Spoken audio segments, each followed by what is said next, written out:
Pengisian lintas langsung dari Sabah petang ini menumpu kepada perkembangan banjir juga usaha menanganinya. Terus bersama Suaran Shah. Suaran, silakan. Baik Otto, beberapa langkah jangka pendek dan jangka panjang dicadang bagi mengatasi masalah banjir yang berlarutan di kawasan Beaufort, khususnya di sepanjang Jalan Bintuka Gadong dan kawasan terjejas lain dalam Dun Lumadan. Antara langkah adalah meningkatkan paras jalan raya yang rendah, membina sistem saliran baru serta memperdalam sungai-sungai yang cetek untuk melancarkan aliran air ketika musim hujan. Pembantu Menteri kepada Ketua Menteri Datuk Ruslan Muharram berkata pihaknya membuat tinjauan ke beberapa lokasi yang sering dilanda banjir bersama Jabatan Kerja Raya JKR, Jabatan Pengairan dan Saliran JBS, pihak polis serta agensi kerajaan lain. Hasil tinjauan mendapati beberapa lokasi kritikal dikenal pasti untuk tindakan segera. Mungkin ini antara perkara yang boleh kita cadangkan di peringkat kerajaan. Daerah Beaufort ini adalah sering kali berlakunya banjir dan bila kita melihat senarionya berlakunya kerap kali banjir itu sudah tentu kerusakan jalan raya, tabing, sungai dan sebagainya ini sangat mendesak. Datuk Ruslan yang juga Adun Lumadan merayu agar daerah Beaufort, khususnya Dun Lumadan yang mencatatkan hampir 80% kawasan berisiko banjir diberi keutamaan dalam agihan peruntukan untuk kerja-kerja mitigasi banjir. Sementara itu, Ahli Parlimen Beaufort Datuk Siti Aminah Aching mencadangkan agar kerja-kerja mendalamkan sungai seperti Sungai Padas serta pembersihan parit-parit tersumbat dilaksana segera sebagai langkah pengurangan risiko banjir. Saya akan mencadangkan supaya jalan ini akan kita naikkan. Kita akan naikkan dan juga di mana-mana yang perlu kita pasang kalbut, kita pasang kalbut. Dan inilah yang akan saya kemukakan dan saya akan bawa dalam perbahasan saya pada Parlimen akan datang. Beralih kepada perkembangan banjir. Banjir di daerah Sok dan Beaufort semakin surut. Setakat 12 tengah hari, jumlah penduduk yang berlindung di 4 pusat pembinaan sementara PPS menunjukkan tren penurunan. Berdasarkan infografik Sekretariat Jawatankuasa Pengurusan Bencana Negeri Sabah, 647 penduduk daripada 204 keluarga masih berada di PPS. Daripada jumlah itu, 325 penduduk berlindung di 2 PPS di Suk, iaitu PPS Dewan Sekolah Kebangsaan Pekan Keningau 2 dan PPS Dewan Kampung Ansif Tengah. Manakala 322 orang pula berteduh di 2 PPS di Beaufort, iaitu Pusat Pemindahan Kekal Selagor dan PPS Dewan Residensi Prima Woodford Estate. Jumlah kampung terjejas kekal 19 buah, iaitu 9 di Sok dan 10 kampung di Beaufort. Sambutan Pesta Keamatan tahun ini tampil lebih inklusif dengan pelbagai program baharu yang menyasarkan penyertaan semua lapisan masyarakat. Ia selaras dengan tema rasmi Keamatan untuk Semua.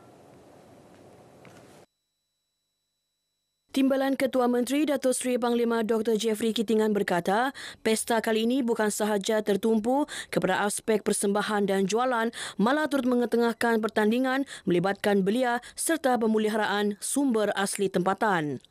Kita juga melibatkan program baru yang dinamakan Seed Spirit Revival yang melibatkan pengenal kepastian tumbuh-tumbuhan, buah-buahan, herba-herba yang hampir pupus. Dan kita akan kenal pasti di setiap daerah, setiap tahun 7 benih untuk ditanam dan dipastikan tidak pupus. Beliau berkata demikian selepas menjadi tetamu khas dalam program Selamat Pagi Malaysia di studio TV RTM. Datuk Dr. Jeffrey turut memaklumkan bahawa dialog antara budaya bersama negara jiran seperti Indonesia, Korea dan Filipina turut diadakan sebagai usaha memperkukuh pemahaman budaya serantau. Beliau berharap keamatan menjadi pesta rakyat yang bukan sahaja menyatukan masyarakat, malah berpotensi menjana ekonomi dan menarik pelancong serta pelabur ke Sabah. Sabah menguasai hampir 99% pengeluaran rupai laut negara dengan penyertaan aktif lebih 1,300 pengusaha. Bagaimanapun industri ini sedikit terjejas berikutan kehadiran tenaga kerja asing tanpa izin. Sebagai langkah penyelesaian, satu mesyuarat khas diadakan Jabatan Perikanan Sabah bersama Dinas Kelautan dan Perikanan Provinsi Kalimantan Utara Kaltara di Tawau. Hasil mesyuarat, pihak terlibat sepakat membuat rondaan penguatkuasaan bersama di perairan Pulau Sebatik selain mewajibkan permit kerja. Keputusan kita di peringkat kerjaan, Jabatan Perikanan dan juga pihak Kaltara sendiri, di mana ada persetujuan kita dalam beberapa perkara dari segi penggunaan tenaga TKI ini ataupun tenaga kerja Indonesia ini wajib, diwajibkan mesti mempunyai permit kerja. Beliau berkata demikian kepada media selepas menghadiri sesi dialog pengusaha dan nelayan bersama Jabatan Perikanan Sabah dan Dinas Kelautan dan Perikanan Provinsi Kaltara di Tawau. Kepala Subkoordinator Kelautan dan Perikanan Provinsi Kaltara Aziz S. berkata, kesepakatan yang dicapai bukan sahaja meredahkan ketegangan di kawasan sempadan, malah membuka lembaran baru dalam hubungan diplomatik dan ekonomi antara dua wilayah serumpun. Kalau di pihak kami di Kaltara memang sangat baik untuk melaksanakan kegiatan pertemuan ini karena ini ada hubungan kedua negara dan memang sangat dekat dengan perbatasan, makanya kami juga ikut terlibat dalam hal untuk keamanan dan kenyamanan untuk para pelaku pembudidaya, terutama di Bruce Point, karena di situ ada warga Malaysia dan ada warga Indonesia. Penambahan anggota bomba bantuan mampu mempercepat respon terhadap sebarang kecemasan termasuk bencana terutama di kawasan pedalaman. Dalam masa sama meringankan beban kerja anggota bomba tetap. Pengarah Jabatan Bomba dan Penyelamat JBPM Sabah Muhammad Pisar Aziz berkata, tahun ini JBPM menambah 101 anggota bomba bantuan. Ia sebagai tambahan 350 anggota bomba bantuan sedia ada bagi memberi perkhidmatan lebih berkesan.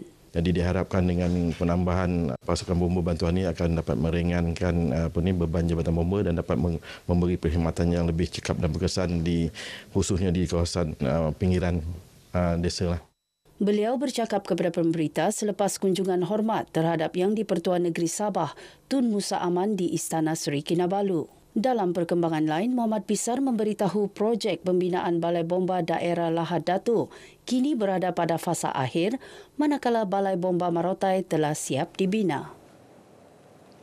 Polis Tawau bersiap sedia dalam aspek keselamatan demi memastikan kelancaran program Madani Rakyat PMR yang akan diadakan bermula 9 hingga 11 Mei ini di Tawau.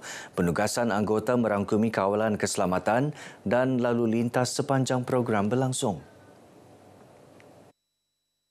Kita telah mengaturkan penugasan anggota untuk kawalan keselamatan orang ramai, begitu juga dengan kawalan ke atas VIP yang hadir. Kita juga mengadakan kawalan keselamatan dan lalu lintas di sepanjang laluan bagi memastikan kesesakan ini dapat diatasi apabila Tawau menjadi tumpuan orang ramai pada tempoh tersebut. Kawalan keselamatan turut dibantu Pasukan Gerakan AM, Pasukan Gerakan Udara dan Marin, Rela, Angkatan Pertahanan Awam, Bomba dan pihak berkuasa tempatan PBT. Program Madani Rakyat PMR 2025 yang berlangsung di dataran Majlis Perbandaran Tawau dijangka akan disempurnakan Perdana Menteri Datuk Seri Anwar Ibrahim. Baik saudara, sekian perkongsian dari negeri di bawah bayu. Kembali bersama Otto Othman di Angkasa Puri untuk lebih banyak perkembangan semasa dalam negara. Dari sungai hingga segara, Palestin pasti merdeka. Silakan Otto. Baik, terima kasih. Suara langsung dari Sabah.